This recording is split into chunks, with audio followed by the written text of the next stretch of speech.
The Gentle Fix. A story of unexpected wisdom and humankind.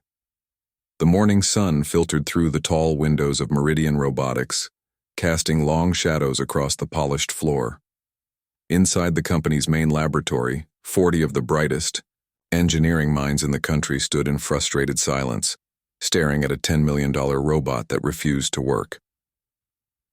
Margaret Chen had been serving coffee and pastries to these brilliant men and women for 3 years. At 28, she moved through the gleaming corridors with quiet efficiency, her service cart wheels making soft sounds on the marble floors.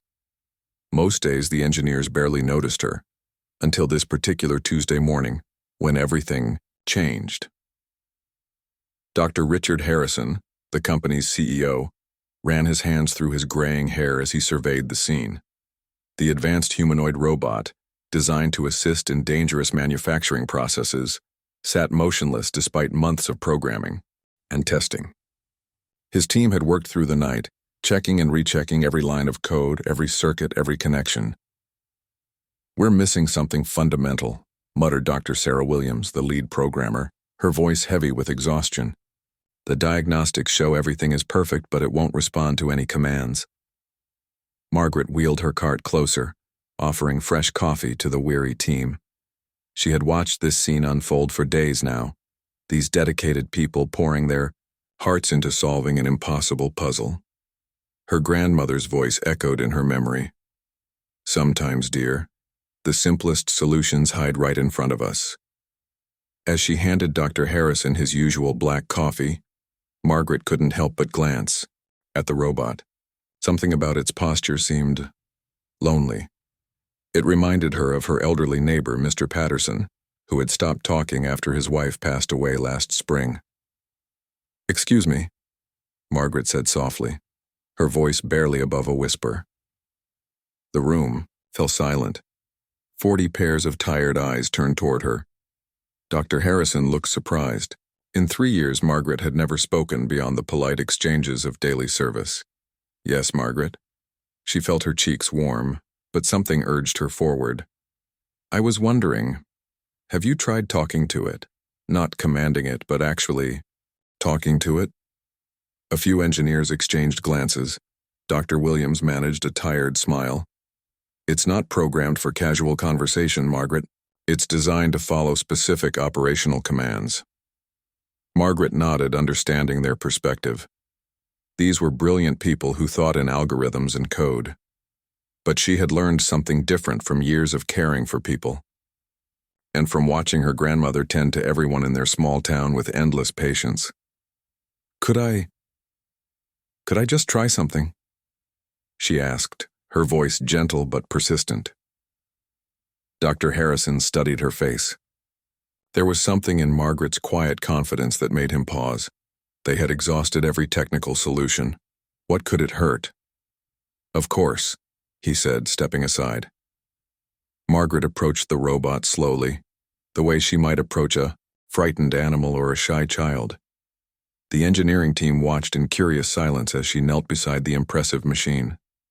"Hello there," she said softly, her voice carrying the same warmth she used when greeting the elderly residents at the nursing home where she volunteered. "You must be feeling confused, all these people trying to wake you up with commands and codes." The robot remained still, but Margaret continued, her voice steady and kind. "You know, when I was little, my grandmother had this old radio that stopped working. My grandfather spent hours trying to fix it, checking tubes, testing connections. But one morning, Grandma just sat beside it and talked to it like an old friend. She told it about her day, asked how it was feeling. And you know what? It started playing music again." Margaret placed her hand gently on the robot's arm, the way she might comfort a worried friend. "I think sometimes when we're built to help others, we need to know we're valued, not just for what we can do, but for who we are." She paused, her voice taking on an even softer tone. "You're not just a machine to make things easier for people. You're going to be someone's partner, someone's helper. You're going to make dangerous jobs safer, help people go home to their families each night. That's important work. Noble work."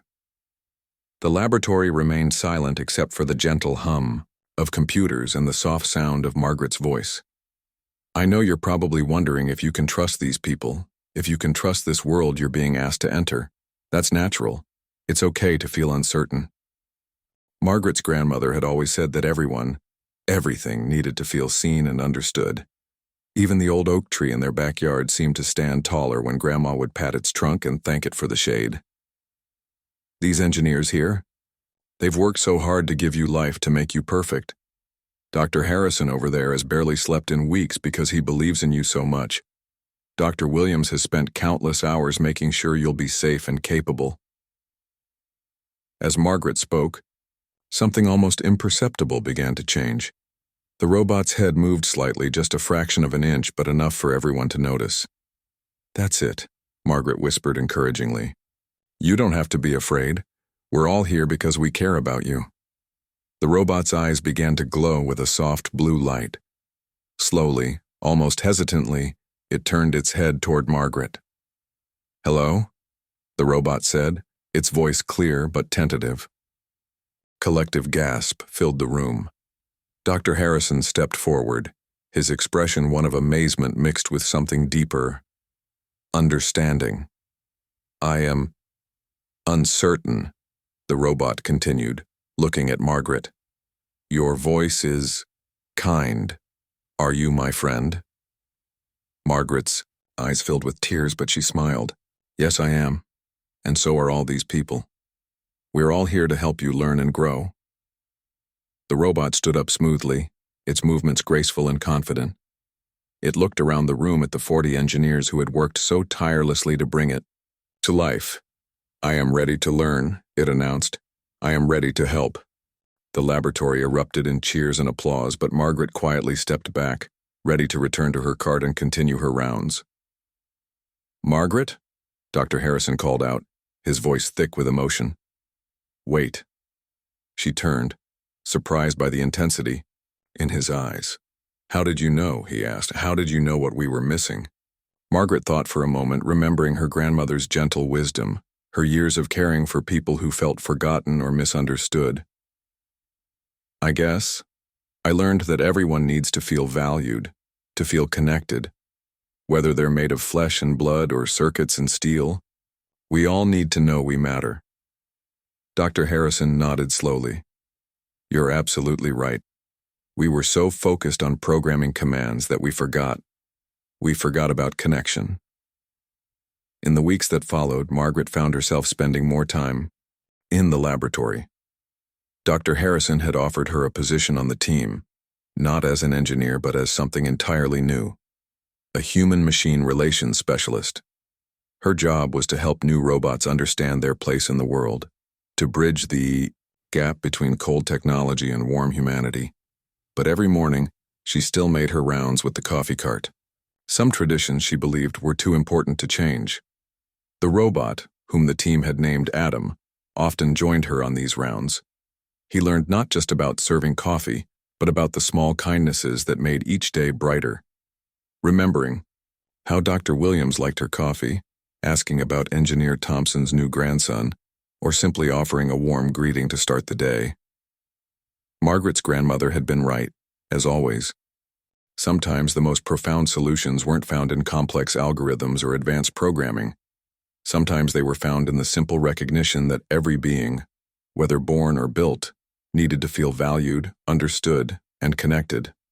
And in that gleaming laboratory, surrounded by the most advanced technology in the world, Margaret continued to practice the most advanced human skill of all, the art of gentle kindness. Years later, when people would ask Dr. Harrison about the breakthrough that revolutionized human-robot interaction, he would always smile and say, "It wasn't a technical discovery. It was a reminder about something we'd forgotten. Something a wise young woman helped us remember about the power of treating everyone and everything with dignity and care." Margaret still has her coffee cart. Adam still helps her make the rounds.